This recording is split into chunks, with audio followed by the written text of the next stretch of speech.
Hey, it's Rob. I'm back. We're doing another Hack the Box walkthrough. This time we're doing a machine called Beep. It is a Linux box rated as easy. I didn't think it was easy, but I didn't think it was too bad. So without further ado, you can see I am on Hack the Box's VPN, and you can see I have Beep spun up, and here's the IP address. The first thing that we did was we ran an mmap scan. I had to do, I think I did PN because it would show up that the host was being blocked. So that just tells Nmap to skip the ping, checking if the host is alive, and just go right to the scan. And then we did service version detection, T4 aggressive on the most common ports. And a bunch of stuff came back, 22, 25, 80. Looks like there's some redirects here. Looks like there's email, 443, more email, maybe MySQL. And then it looks like some kind of webmin server, mini serve on 10,000. So the first hurdle you're going to run into is if you try to get to any of these websites, it's going to say SSL error unsupported version, which means it's probably using a really low version of TLS. And your browser's not going to allow you to connect to the sites. So the way that you get around that is you open up a tab, and in the Firefox, this is for Firefox, by the way. So in the Firefox bar, you would type about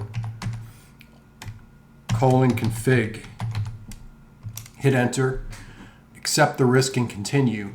And then for the preference, you're going to be searching for this. It's security.tls.version.min. So we're going to copy that. We're going to paste it. And you can see the minimum version is 3, which is probably TLS 1.3. I'm going to make this 1. Just make sure that you go back and change this back to 3 when you're done with this machine. So I'm going to make that 1. I'm going to click the checkbox. And now it should allow us to connect to these websites. So now if we click reload on this page, we get Elastix on port 80. On port 443, it's the same thing. So basically, this redirect in Nmap was trying to send you to 443.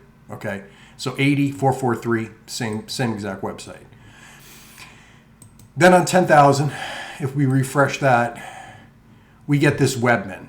So there's numerous ways to attack this. But the first thing that I did, to be honest with you, is I went to Searchsploit and I searched for Elastix.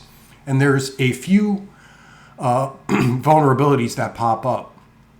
And it turns out the way that I got through this machine, I used at least 2 of these.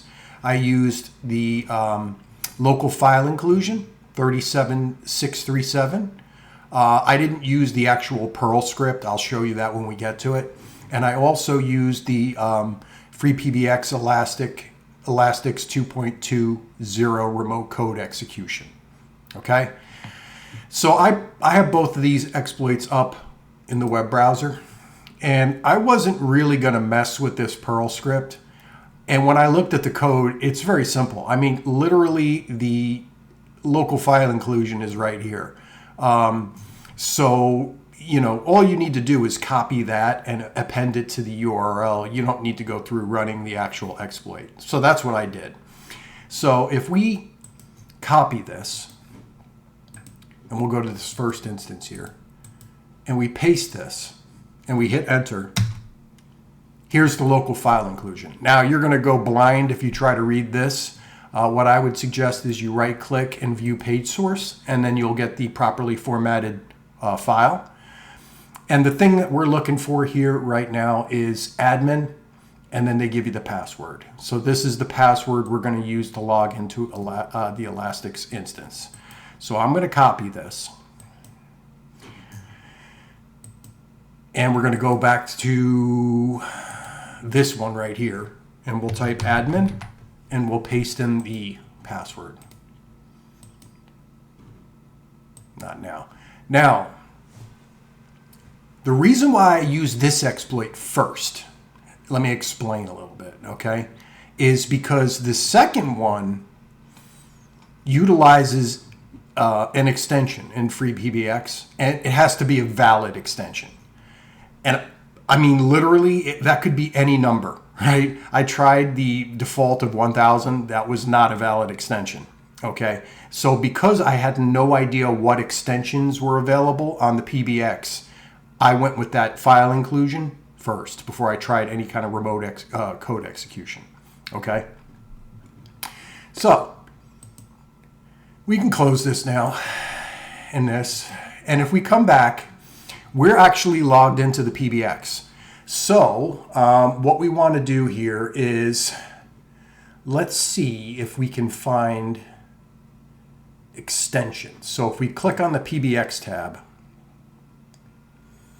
we see right here, there's this Fanis Papaphanopoulos. That's pretty good. I like that. So now we have a valid extension of 233. Okay.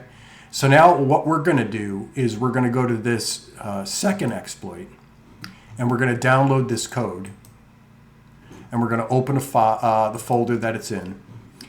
And actually what I'm going to do is I'm going to create a folder called beep, just to keep things neat. Pop this code in there, and then we're going to open it in Mousepad. Now there's a couple of things that we need to change in here, okay? But this is a pretty simple exploit as well. I will tell you that this will do remote code execution and give you a reverse shell, but the reverse shell is not great. So I will show you how to deal with that when we get to it, okay? So the first thing that we need to do, our host is obviously the host we're attacking. So that is 10.129.229.183. The L host is our IP address, which mine is 10.10.14.7. And we can leave this on 443. That's going to be the port that we're going to get our shell on. And then we want to change this extension to, let's see, where am I? 233, because we know that's a valid extension. You could add other extensions, but there's one valid one in here, so you might as well just use that one. Okay? So let's go back to Mousepad, and we'll put 233 in here. Okay. We'll click Save. The other thing to note is this exploit requires Python 2, so not Python 3. If you try to run this with Python 3, you're going to get all kinds of errors. I figured that out based on trying to run it multiple times, getting errors. I did some searching on the errors, and they basically said the URL lib call that you're making, which I guess is URL lib URL open, doesn't exist. Apparently that must have changed in Python 3. Okay. So we have that saved. We're going to close that. We can close this too. And we're going to go back to our folder and open a terminal here. So now if we do an ls, we can see we have the exploit there. Okay. So there should be no command line arguments because everything is hard coded into that script we just edited. So we're going to do Python, and we have to start a listener before I actually hit enter. So that's how we're going to run this. Python 2, the exploit. And then we're going to open up another terminal, and we're going to do a netcat listener on 443. And we'll see if that works. We may have to change to 80, but let's try it on 443. Okay, so we'll go back to our exploit folder, and we'll hit enter. All right, let's go back and see if we got a shell. And we do. Now, if you remember, this machine is old, okay? So if you try to run our Python 3 upgrade for this, it's not going to work. And frankly, I don't think it's even going to work if you run it as Python. We'll try it right now. This shell, I tried to upgrade it multiple ways, and it just wasn't cooperating. Paste clipboard. And that's the best you're going to get, right? So if we do, who am I? We're asterisks, okay? And if we do,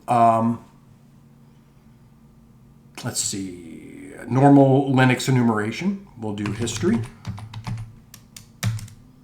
It's just mine. If we do sudo tac-l, we just hit pay dirt, okay?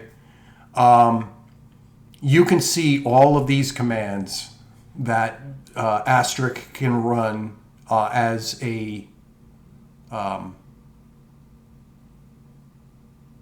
sudo no password. So let me see here, because these commands are a bit different than what I saw last time. Let me just make sure I understand what's going on. Yeah, so shutdown. Nmap for sure is a problem. Probably a bunch of these are a problem. I know nmap for sure is a problem. So let's see what we can do with nmap. Let's go to GTFO bins. And wow, for nmap, it's super simple. All we do is we type sudo nmap interactive, and then when it brings up the interactive prompt, we just type bang sh, and we should have a root shell. So let's see. But first, before we do that, let's see if there's a flag. Let's go cd home, ls. So there's FANUS and spam filter. So let's see if we can get into FANUS. ls. Let's see if we can cat user.txt.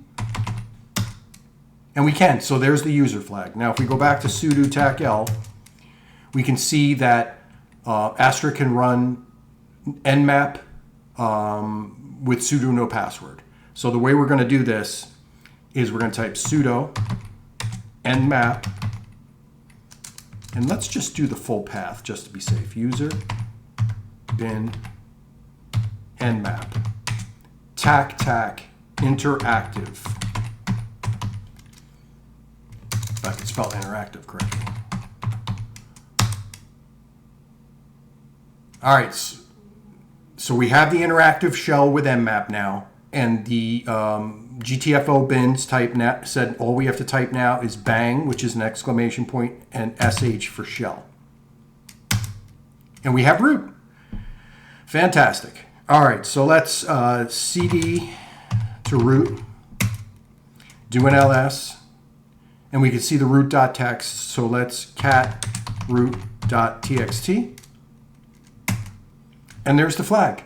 So overall, this machine was a little tricky because I'm not sure, it's obviously an older machine, and I'm not sure how many newbies would know to go in and check their TLS version. I mean, you could absolutely Google that error with Firefox, and it'll tell you how to fix it. But the big thing that we had to do here was change that browser TLS version down from 3 to 1. So it's probably using version 1.1 or 1, not 1.2 or 1.3.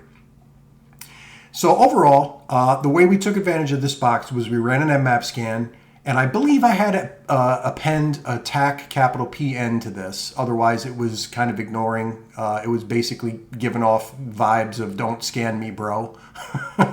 And we saw there were a bunch of sites that were available, specifically on 80, 443, and 10,000. Now the 80 was purely a redirect to 443, so really what the target is 443. Found out we had to downgrade our browser TLS version, so we did that to to level 1 inside Firefox. We were able to connect to the sites, and the one on 443 was an Elastix web server. And then the one on 10,000 was webmin, which I never even really got to because I found all of the exploits that I needed in Searchsploit for Elastix.